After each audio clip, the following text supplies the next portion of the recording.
Right, so I have returned once again today to actually deliver and stream all Revolutionary Girl Utena.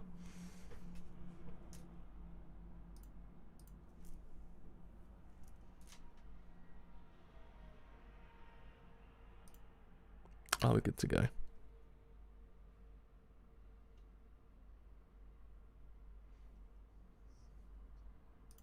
Actually, are good to go as well. Actually, quite loud as well. I just realised that. So, whoa, I'm loud. So yes, anyway, we actually are good to go now. So I actually have returned episode 16 and 17 of Revolutionary Girl Utena. As we know, the previous episodes actually were the start of the Black Rose saga, which happens to be very fucking good so far. And I like what they're doing with the actual meaning behind the entire thing. It feels very, Ohayo gozaimasu, genki desu ka? It feels very, frightening to a degree, because it kind of doesn't very prone on the weaknesses of those it kind of takes over in a way. In essence, the weaknesses that they do exhibit, then it is kind of like manipulated actually then fighting. So it's technically not them fighting, rather it's someone else, and then when they lose, the person who was inside the coffin gets sent into goddamn fire, which is kind of messed up when you think about it in a larger grander scheme of things. It's quite messed up, but very interesting nonetheless. I do actually quite like what they're doing with this arc, because it feels... I'm actually glad to hear that. I'm glad to hear that. It feels very different in comparison to the previous arc, because in a way the previous arc was actually fighting for what you deem to be your own sense of freedom in a way. Granted, most of the time it was very warped and kind of very like, don't know about that one. I'm doing pretty good today. I'm actually doing pretty good today. Start of a new month as well, I just realised that. I was like, shit, it's February. And this time it's almost as if the freedom that people have has been taken away from them, and actually then they're forced to fight in a way. I kind of like the idea actually how it feels like a complete 180 the previous arc, but we'll see what happens. So anyway, let's put on Twitter actually gone live.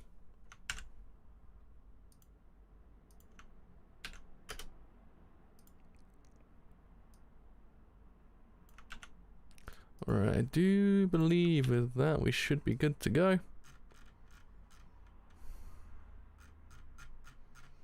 Let's have a look. We certainly are. This is always, as I always say, it's Shona Road. It starts the thing in 3, 2, 1. It starts the thing absolutely now. So yeah, I mean, it's very it's a very different feeling overall in the previous arc. Because again, beforehand, it was more or less like they were fighting for what they truly believed in.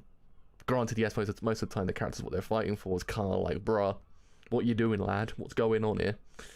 But then afterwards and now, it's more or less like the freedom that would in theory they be fighting for has been taken away from them and being manipulated. And that in of itself kind of creates this very different, once again, feeling that you get from the fights themselves. Beforehand, the fights could have been averted. Most of the time you're like, why are they fighting, essentially? Because what they're fighting for is kind of like, most of the time. But now it's even more so. Now it's like, why are they fighting? Like, they're not fighting anyone, really. They're fighting a hollow human being. I don't know, I kind of find it to be very interesting. I quite like that, because it's manipulation more than anything. It's manipulation of freedom and stuff like that. It is quite interesting, because you have at the center of the whole entire anime Anthe, who's otherwise kind of trapped inside the kind of like being the Rose Bride, essentially. And that in of itself kind of creates this very interesting juxtaposition between the two things going on. So I do actually like how they progress the whole entire narrative, because it actually has gotten to a very interesting point. To wait and see what happens, though, as I always say. To wait and see what happens.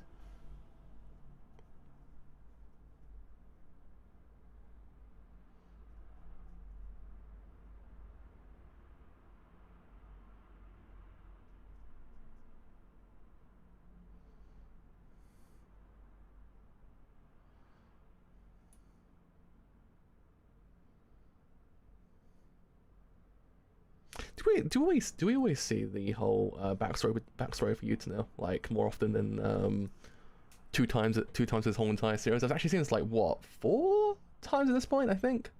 4? I think.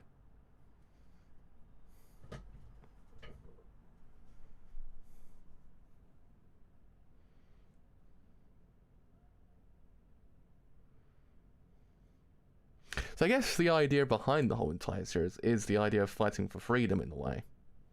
Fighting for your own sense of freedom, because technically the entire anime is Utena herself represents freedom in a way, the freedom of actually not being confined to genre and stuff like that. So I'm guessing the entire show really is literally about freedom and actually what it does and very mean to different people. So in of itself, that's actually quite interesting.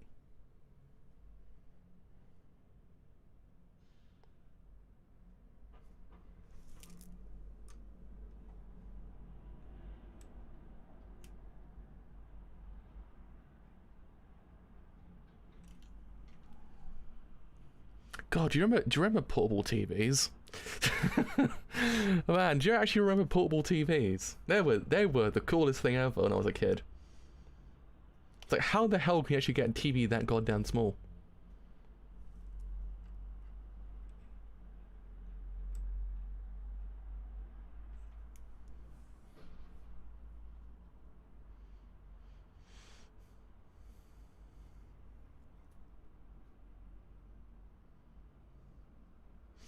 If I remember also, it actually happens to be a Nanami episode as well.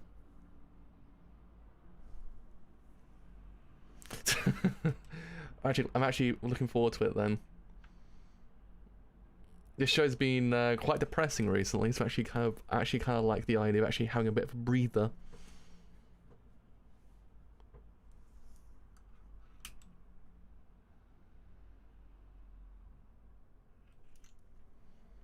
You would think of all the antics that Nanami's got up to so far, she'll be expelled by this at this point. Let's also not forget the whole entire plot thread about her and her brother as well, and also the cat as well.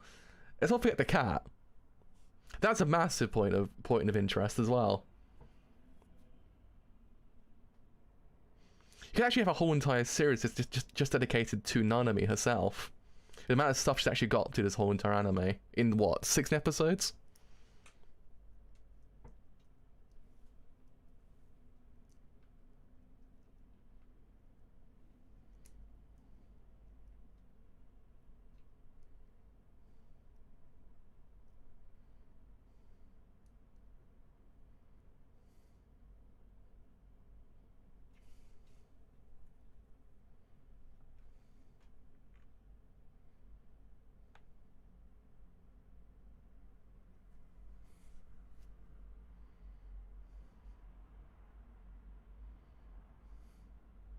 Also, actually, it's quite the oh, do not worry, it's not a problem. It's quite the episode though. It's quite the episode. This actually is a massive juxtaposition between the last episode as well. Like, it's kind of very calm in comparison to last time.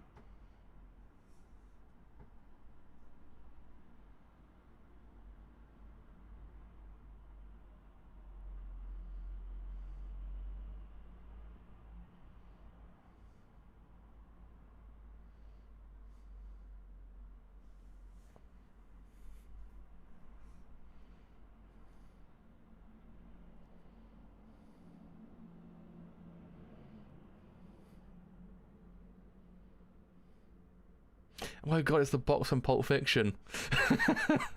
It's the box from Pulp Fiction.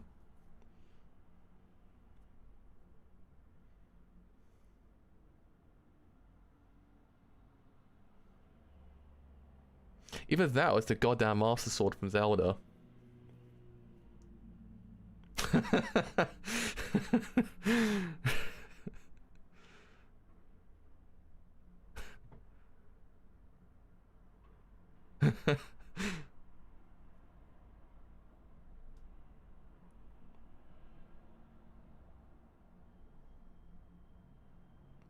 It exists.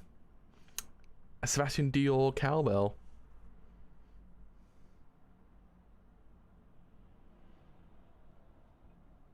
She's rocking it though. She is rocking it though. We must like give props to Nanami. She is rocking it. Though granted, the speechlessness the characters have is different to what normal speechlessness actually is. God damn it. Poor Nanami.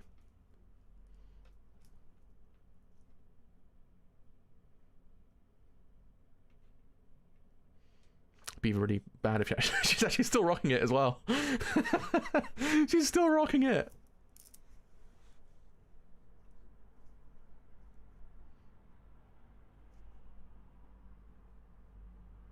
I wish I was as carefree as Nanami, actually. Not Nanami, Anthe actually is. She's just there knitting while everything's just kind of going wrong. I can't believe she's just rocking that. She's like that one person who gets a Christmas present. They're like, shit, what do I do? And they still just rock it anyway.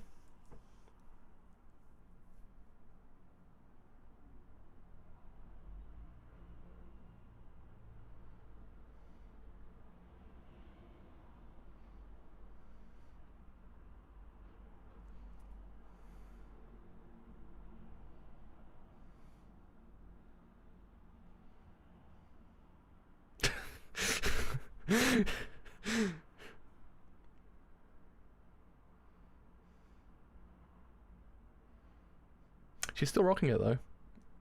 I must give props. She's still rocking it.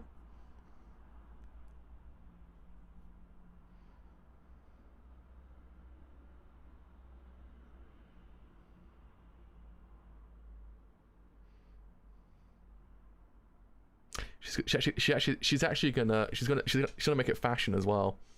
You'll see. She'll make it fashion. Everyone will start wearing cowbells. It'll be like denim jackets and stuff like that, and denim trousers and denim ties. Everyone will be like, "What the fuck is that? Get that shit out of here." And afterwards, they'll be like, "Wait a minute, denim was pretty cool, bro." Hello, how's it going? I'm actually glad you actually couldn't fully arrive.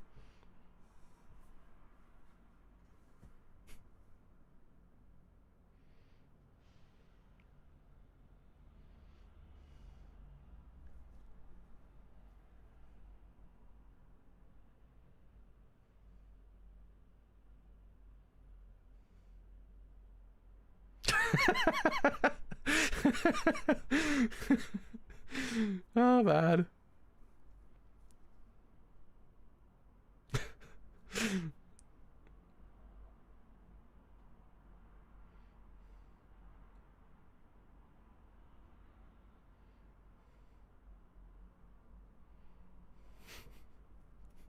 I think Utah's just kind of like, Nanami.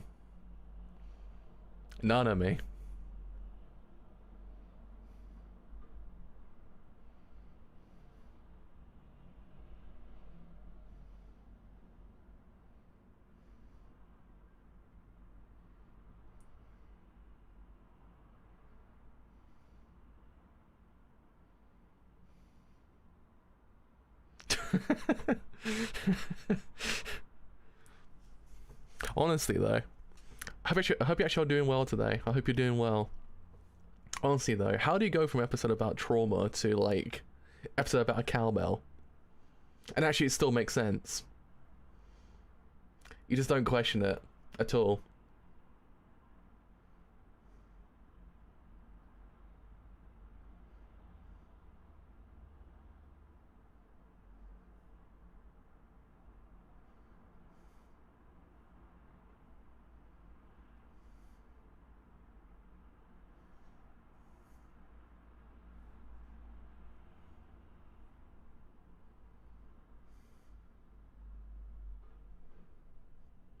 That can't be Toga. He's got his shirt buttoned up.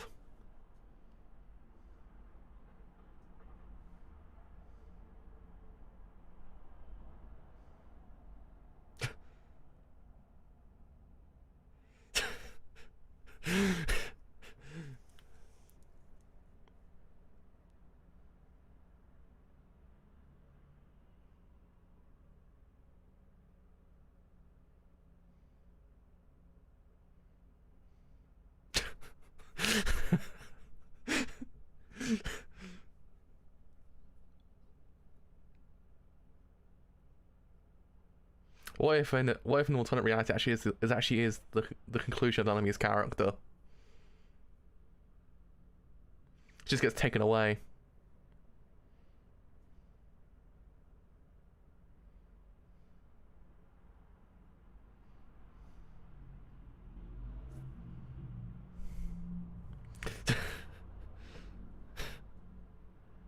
How? What would you wear it to bed? I know I know it's supposed to be a Sebastian Dior cowbell. You gotta get your use of it all, but still, goddamn, why'd you wear it to bed?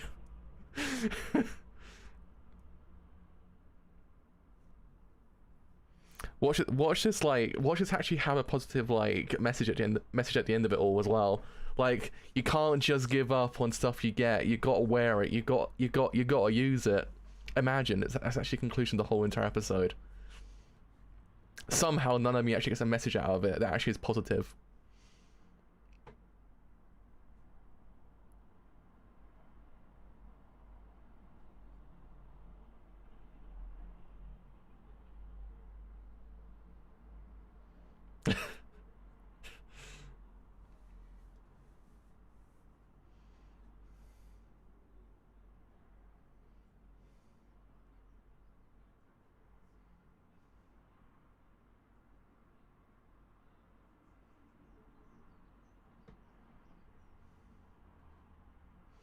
I'm surprised. I'm surprised no one's just kind of just gone to her and just took it off. Just went, bruh, just took it off. She keeps on doing the whole like exaggerated words as well.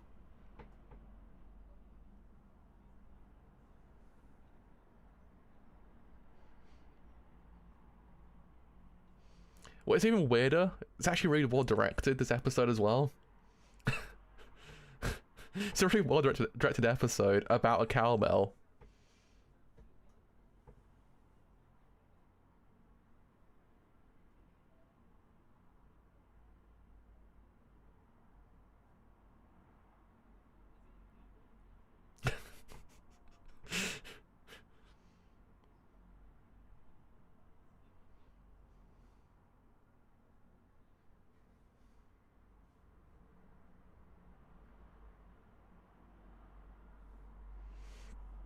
Honestly though, what the fuck?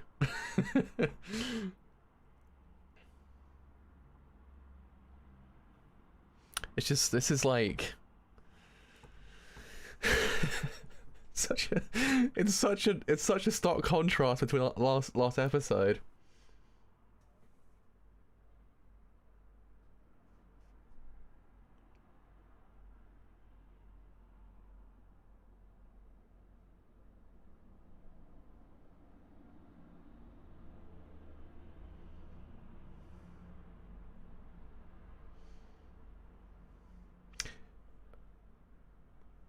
She's not eating grass, is she?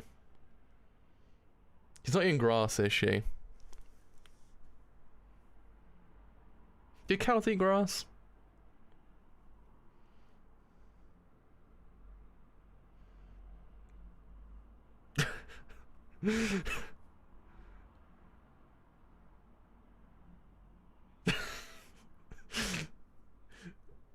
It's actually borderline scary how much actually, like, she's just becoming a cow.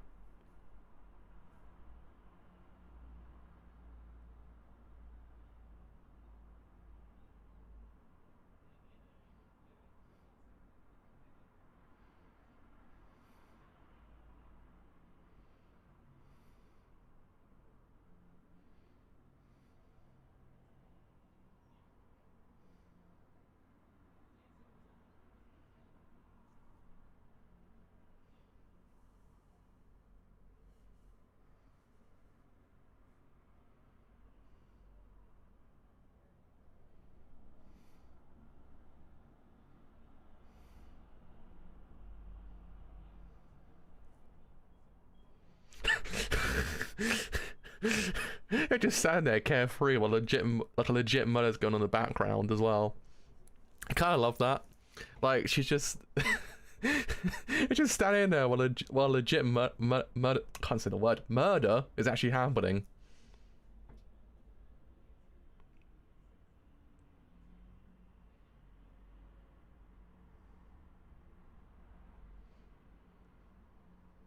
This is like that Junjito story about the snail girl. But you know, a lot less horror involved.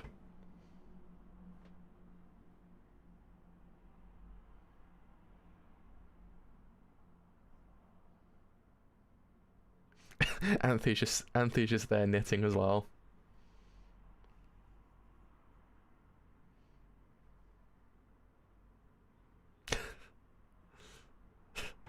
And realization just kicks in as well.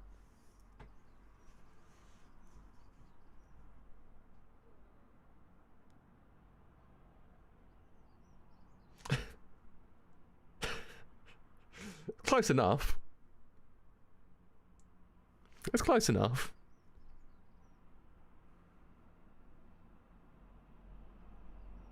She now realizes.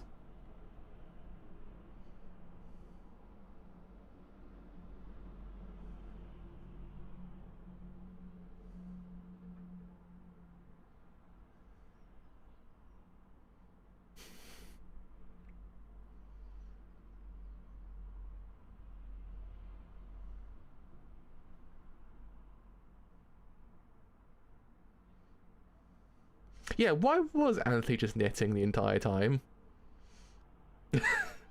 Wait.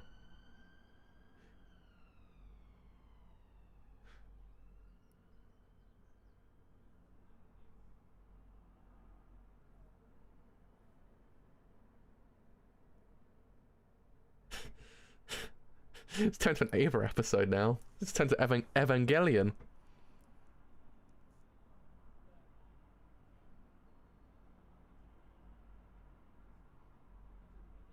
Wait a minute, but cows aren't affected by the red, are they? It's bulls that are affected by red. If I remember.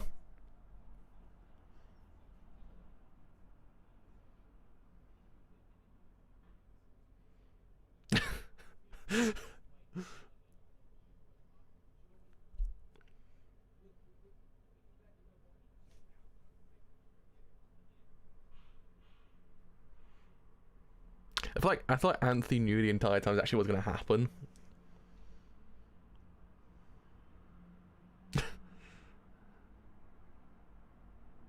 How does she... Where does Nanami's character go from here? Is she going to remember that one time she legit turned into a cow?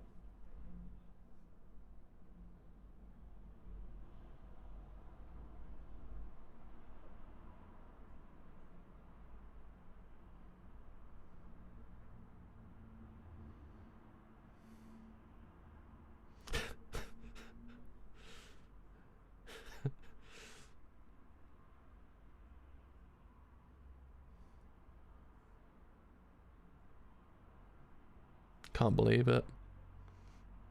This is a very serious scene. I actually fear for Nanami at this point. She's gone through a lot.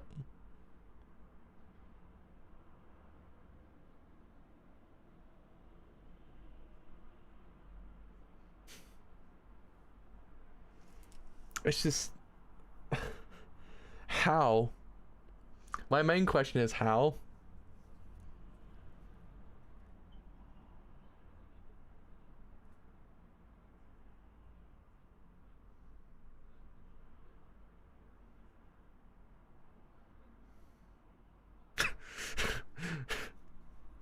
And somehow Anthony was involved in the entire thing as well.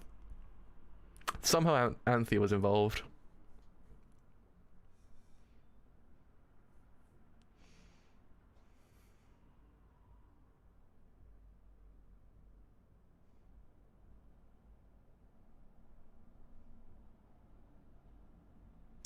Oh, the to be continued. We won't find out just yet.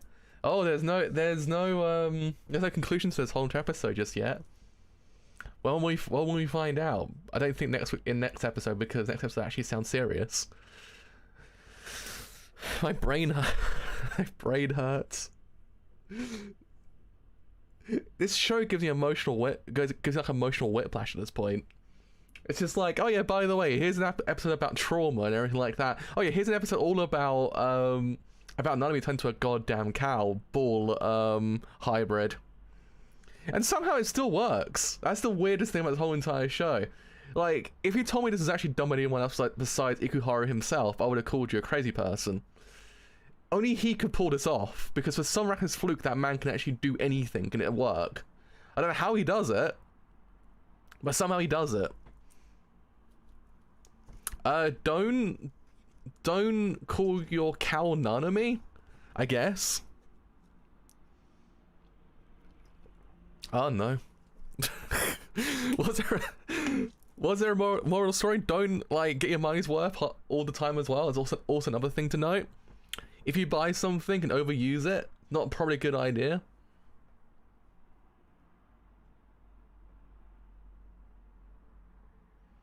God, this show's insane. I'm not too sure what's more insane, Ikuhara or the show itself.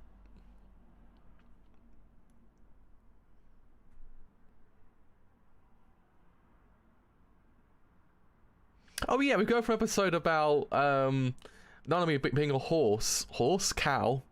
I don't even know, because she's either a bull or a cow. It's not. It doesn't really establish which one she truly is, because cows aren't affected by the color red, if I remember correctly.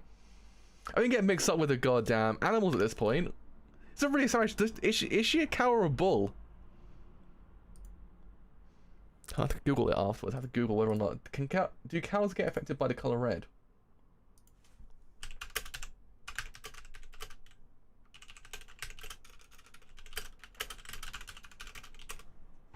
I can't spell. So the color red does not make bulls angry. In fact, bulls are partially colorblind compared to healthy humans, so that they cannot see red. According to the book Improving Animal Welfare by Temple Grandin, cattle lack the red retina receptor and can only see yellow, green, blue, and violet colors. It's a fucking lie!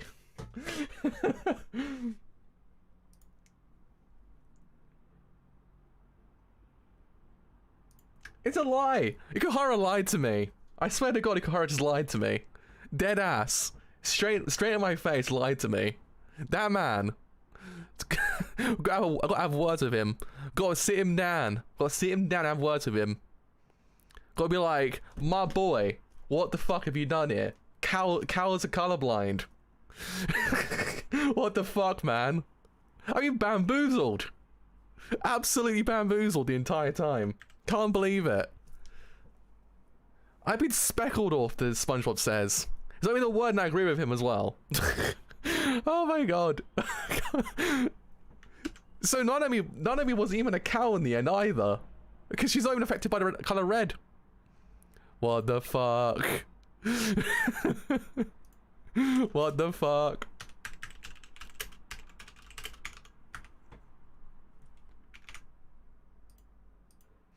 Oh man. He didn't do his research. Mandem didn't do his research apparently. I feel so cheated. I was rooting for him. I was like, Ikuhara, you've got this, man. You've got this, my dude. He was too concentrating much on the actual idea of Nanami being an actual cow, than actually realizing, by the way, cows are actually colorblind.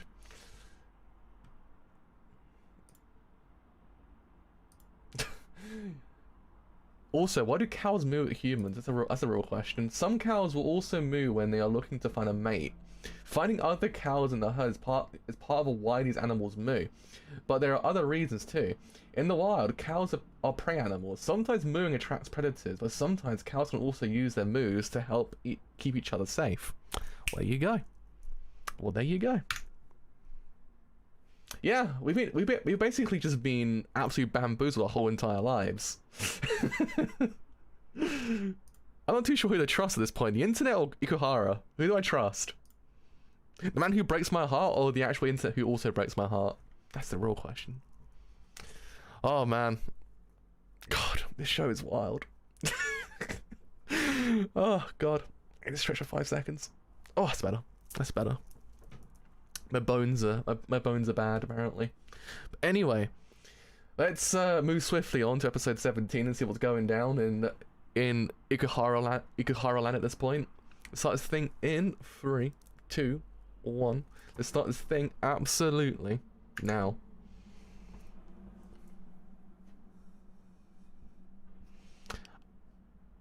I mean, it's one of those things. I had no idea either.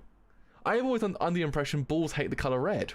That's how I always known. That's why they utilize red with bulls in shows and shit like that. But I guess it's been an entire lie this entire time. It's like the whole Berenstein and Berenstein bear thing. We've all believed it to be true, and it's actually not true at all. In some cosmic realm it is, but in this realm it isn't. God. Ikuhara, my boy, what's going on here? What's going on here? What are we doing? I love how he just went from an episode about Nanami being an actual cow to the thorns of death as well. I somehow can't understand how this man pulls it off, but he does.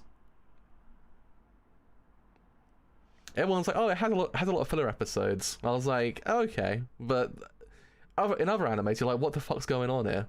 In this episode, in this anime, you actually like, what the fuck's going on here? But at the same time, you're enjoying it. You're like, all right, lads, I can get behind this. For the most part, besides being lied to. we don't like being lied to. That's the major moral of the story. I wonder if someone designed the actual like greenhouse, I guess it's called. It's a greenhouse, to be an actual like bird cage. I wonder if they intentionally designed it that way.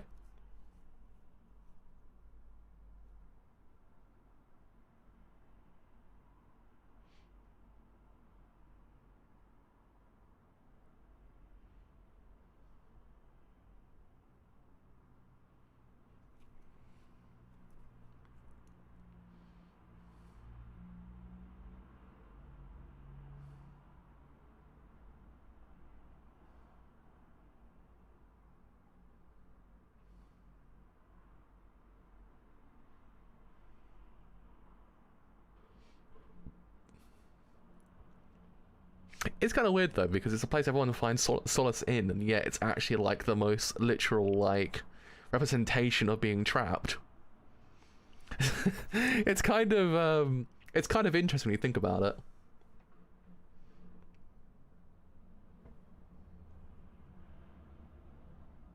If I remember correctly, Juri is actually voiced by Usagi from Sailor Moon, if I remember, and also Misato from Evangelion. I think someone else as well, quite famous.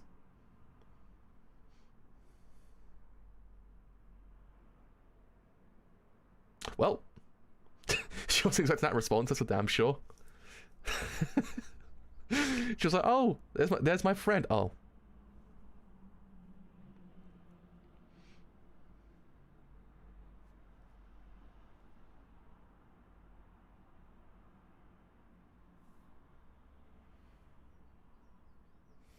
Honestly, it's quite a juxtaposition as well. Like, it went from cows to the thorns of death.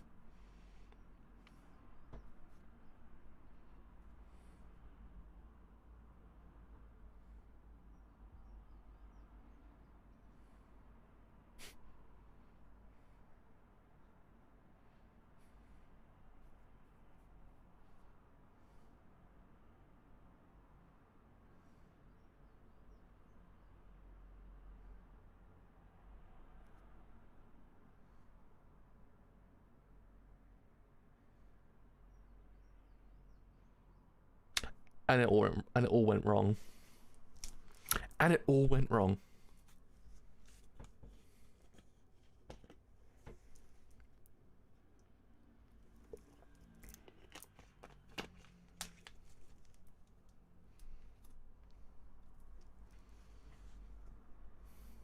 I was still impressed by the dream that she was having, that it implied that she got turned to steak.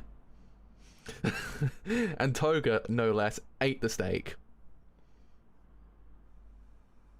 I know, that strikes me as a little bit kind of strange. Uh-oh.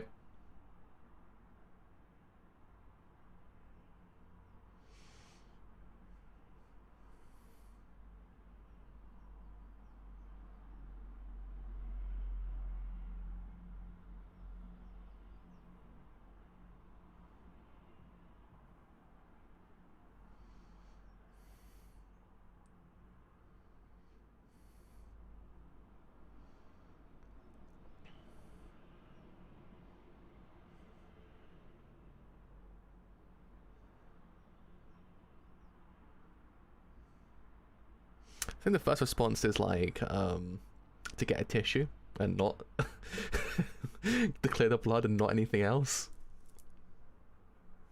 Not for nothing.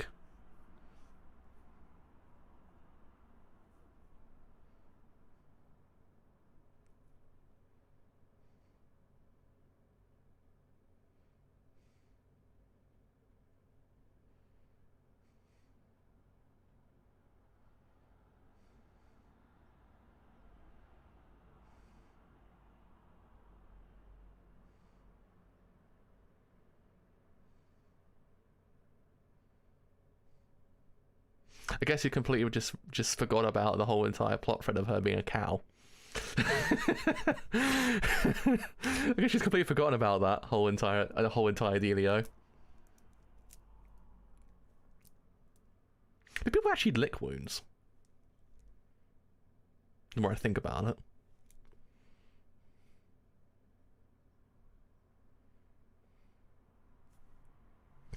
Have fun. Be careful.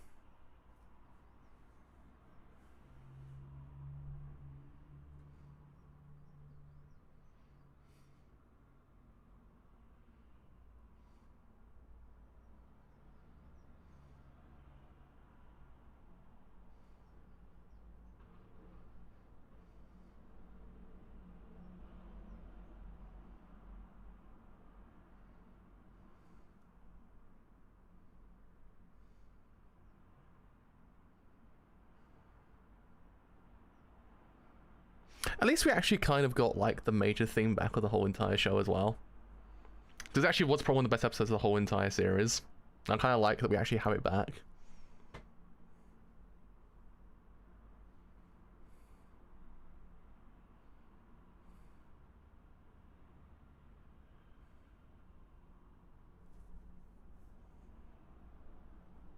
There's a lot of emotion behind there. She ain't speaking to you, girl. She ain't speaking to you.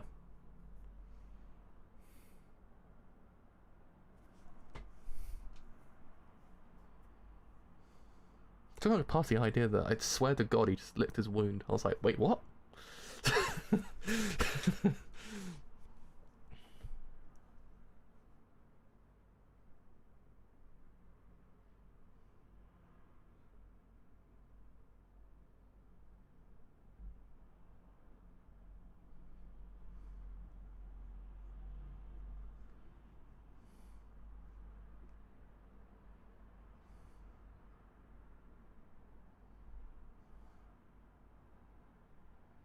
Ooh. Cold. The poor bird. That poor bird. That was almost right on cue.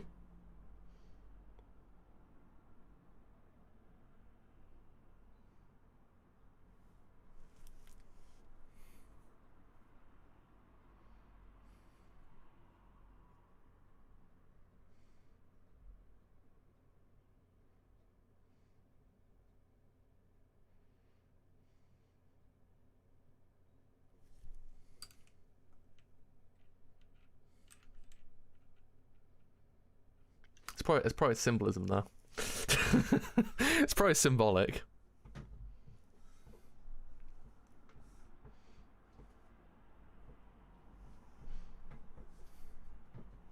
I once again wish I was actually as carefree as Anthe is. Considering it's all what's gone on in this whole entire plot thus far. She's still completely carefree.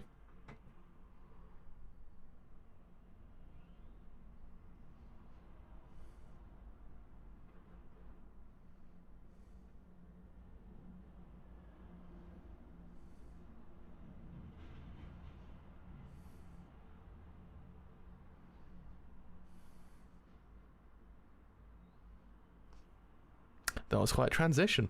That's quite a transition of scenes. Wait a minute, his shirt's not undone. What is this? It's the apocalypse. Men have their shirts done up. They're not sitting there full titty out. What's going on? I feel betrayed.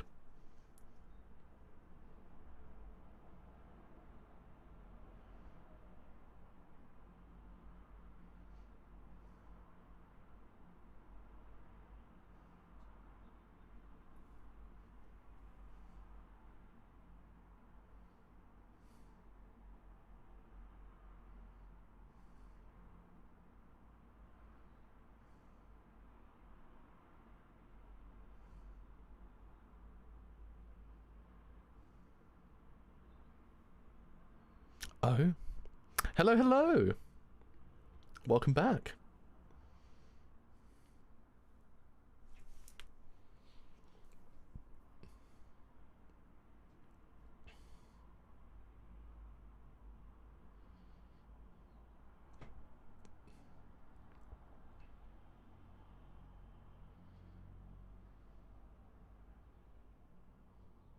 Uh-oh. That was almost right on cue.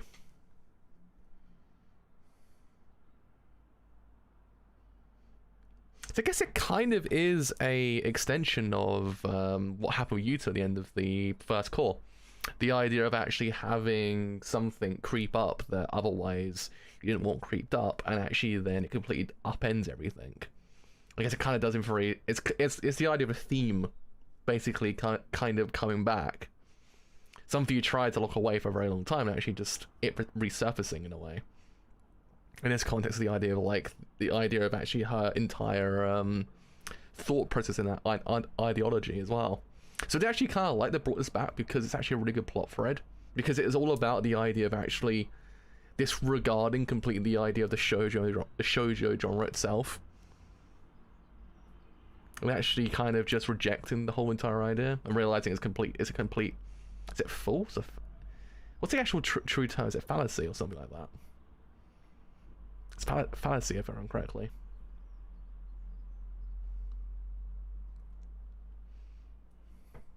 Though then again, it just feels different here, considering the actual idea of the Black Rose.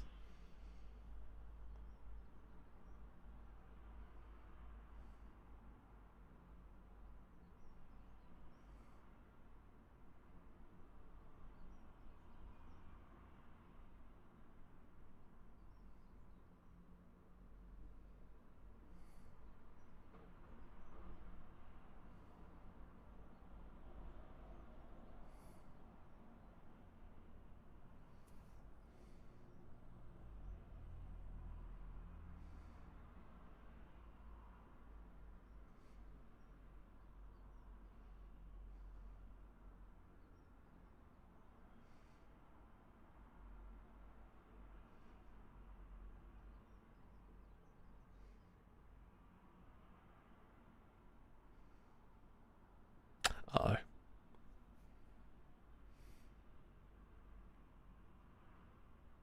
Uh-oh. It's like this is the Inception elevator. But instead of actually looking into the dreams of people, it actually looks into the trauma of people instead.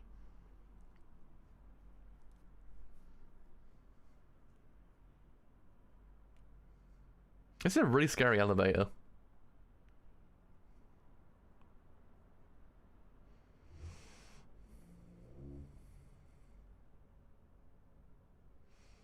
Yeah, but even if she loses, one person just gets put into the goddamn furnace.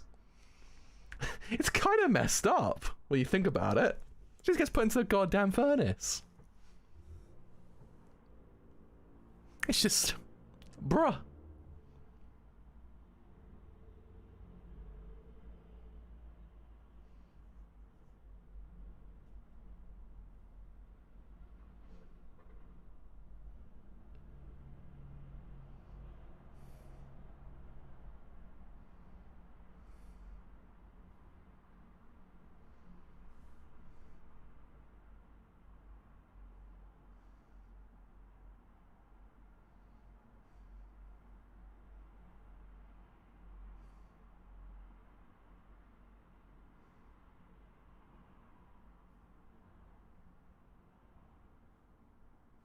Oh. Oh. This ain't good.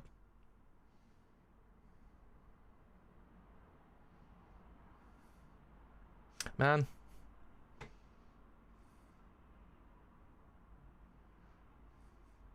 Straight up, just became a sword. You're just kind of like, fuck, not again.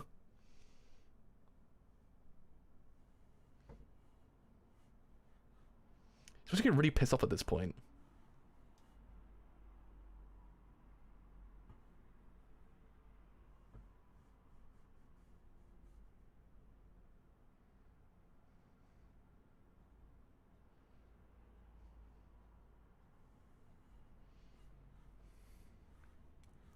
Because it basically is an extension of like the previous like season in a way, because it really is just looking at the idea of rejecting the concepts of the shoujo genre, and now it's kind of creeped back in.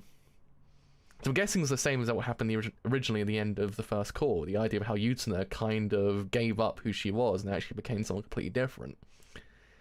While rejecting the idea of like the shoujo genre and everything like that, and also the conventions of said genre, she sort of just accepted it and actually kind of went back into it. But at the end of it all, kind of just got fixed, or fixed herself at the end of it all, because she actually managed to kind of fix what actually was happening. The same thing kind of applies here. Is the idea of actually like she's realizing that the entire thing's basically one massive fallacy. Like, it's just false. The entire notion of the genre is basically one massive lie. Thus, living in said genre is one massive just fabrication. So then to actually have her come back, it kind of, in a way, it kind of almost brings it to a very interesting point. The idea actually can never run away from that whole entire concept. It's always kind of there. But it's not really a miracle this time around. It's more or less like it's just there to sting you, more or less, I guess, is what I'm trying to say. In a very, very, very, very roundabout way.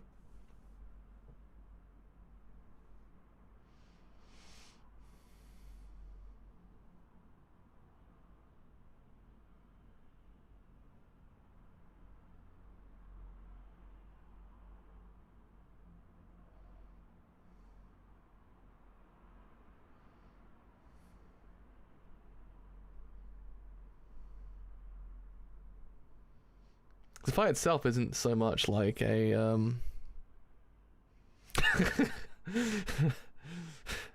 guess it's a very interesting way of looking at it, actually. The fights themselves aren't necessarily like something that should be happening or happening at all, really. Even more so now, you're kind of just sitting here going, why are they fighting? It's kind of, it's not as if it's a redundant concept to the degree like essentially the fights are just there for the sake of being there. You understand why they're fighting, but at the same time it's one of those things of like, why are they fighting?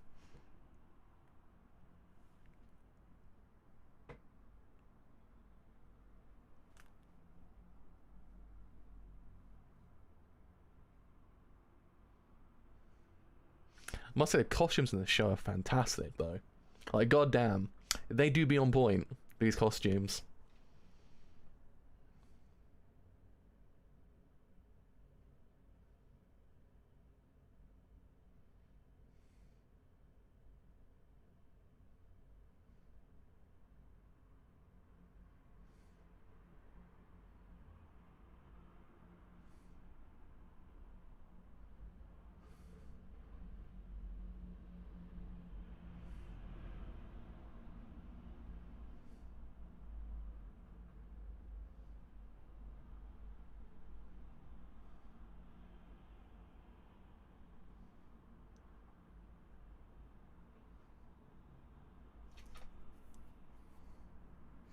But that's what you think.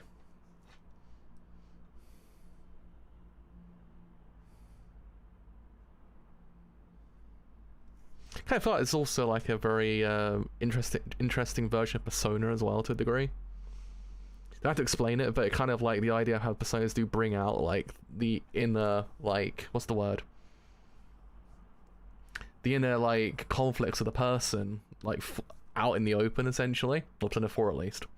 And this one's kind of bring out the whole like insecurities and everything like that, and kind of prying upon said insecurities and weaknesses.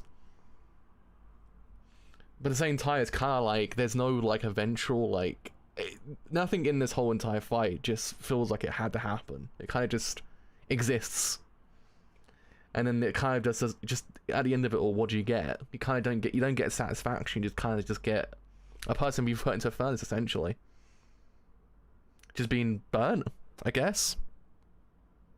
It do be the best Kino though. I do agree. Like if you are a connoisseur of the Kino, as I am, Utena do be up there. It is Kino to the 18th degree. About a 10 on the Kino scale. I do believe that Ikuhara himself is the Kino man.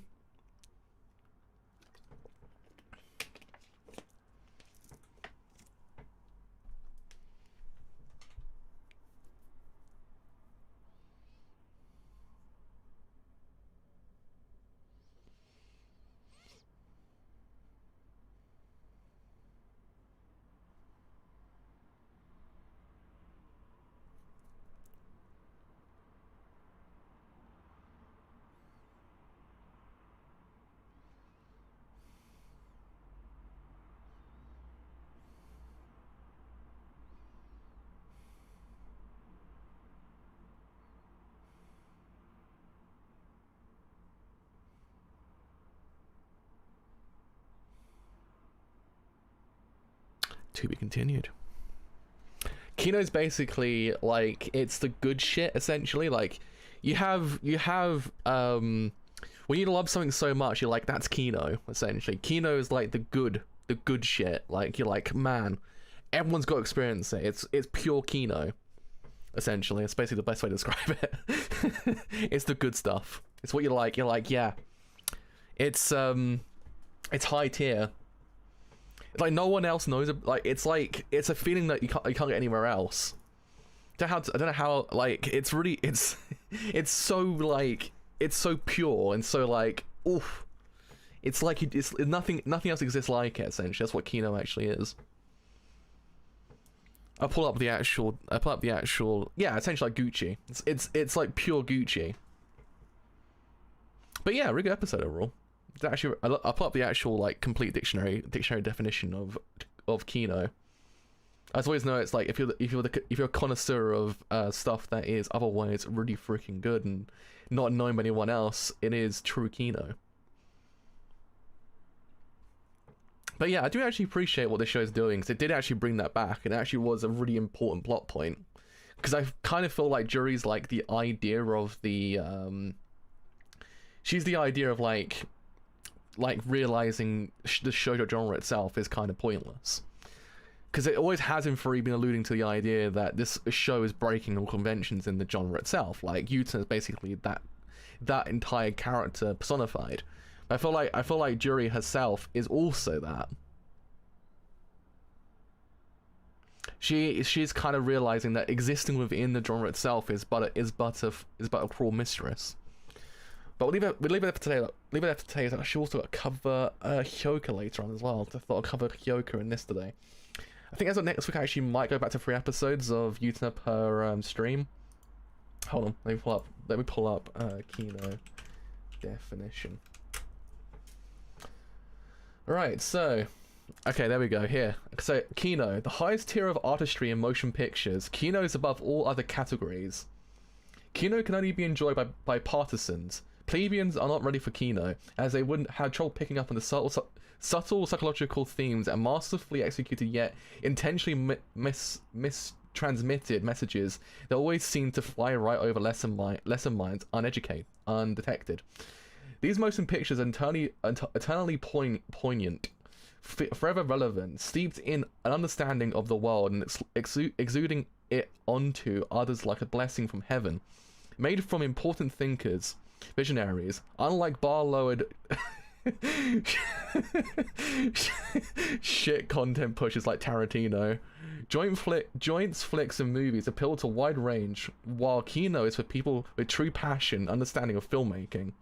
There you go. That's the entire meaning of Kino. It's just I think everyone just uses it as a meme now at this point. It's just a one massive meme. It's kind of funny. I always use Kino as like a definition of all the good shit out there. Like kind of like Killer 7 and Drakengard and shit like that, and Nier. It's Kino. It's the Kino stuff. But yeah, I mean, back on topic of Utena, which is also Kino as well, so back on Kino topics.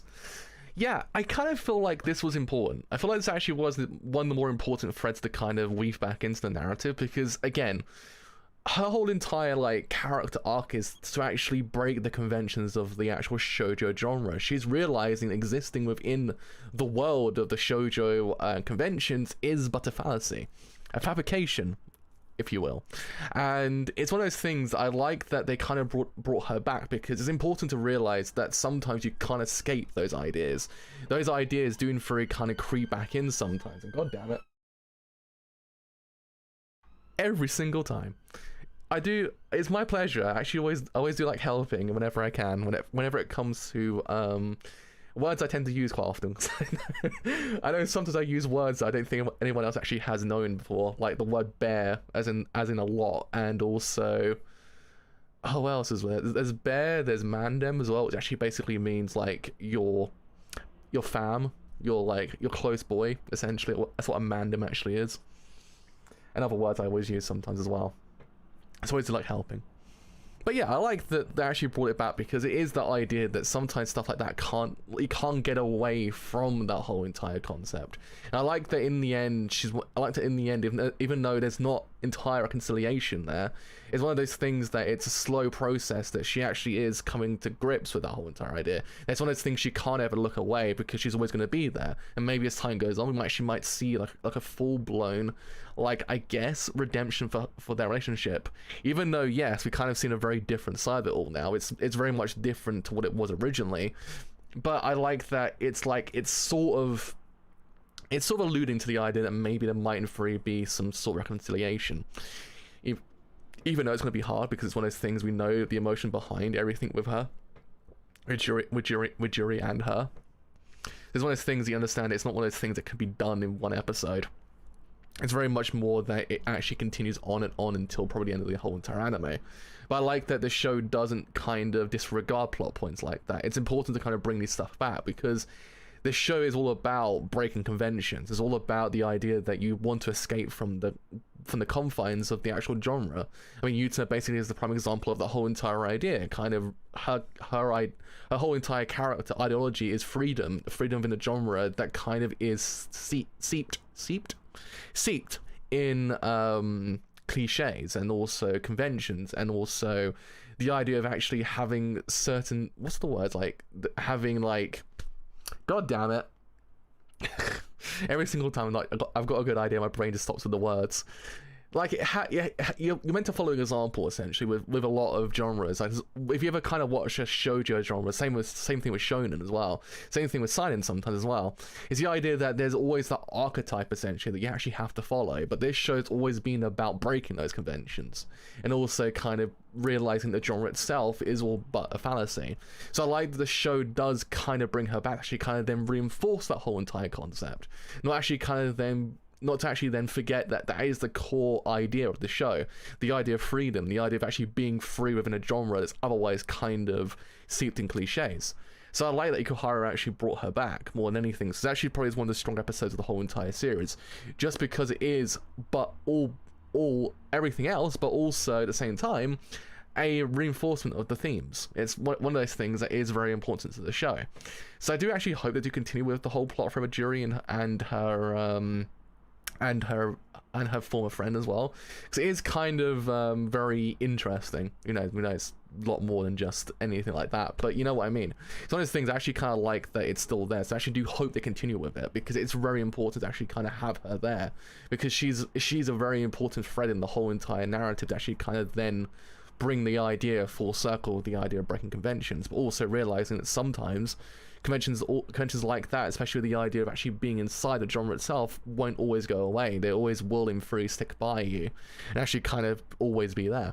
But again, this show is fucking great. I'd love it to bits. I feel like this show is probably one of the best I've seen in a very long time. I mean, yeah, it's what, maybe at this point 23 years old, I think, but it still feels fresh, considering that the genre itself in the shoujo world itself, there's been examples of pushing a genre beyond where it is, but for the most part there is the idea, there is still the very same kind of shows.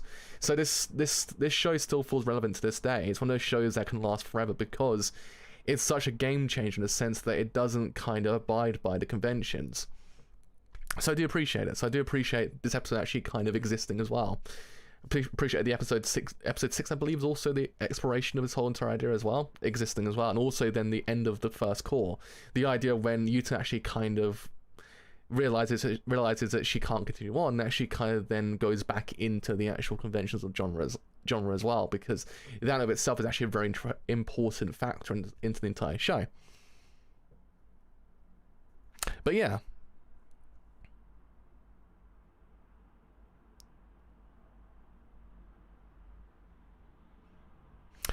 I feel like there's other shows out there. I guess Oron is a prime example of breaking the genre as well. There's also that is it called Kimi to Tokide? Sueo Tokide? It's the one from Me to You. There's the other one that came out like in the last, I'd say, 8 years. That's also a break in the genre itself, and also to an extent Horimiya as well. I guess there's one in between.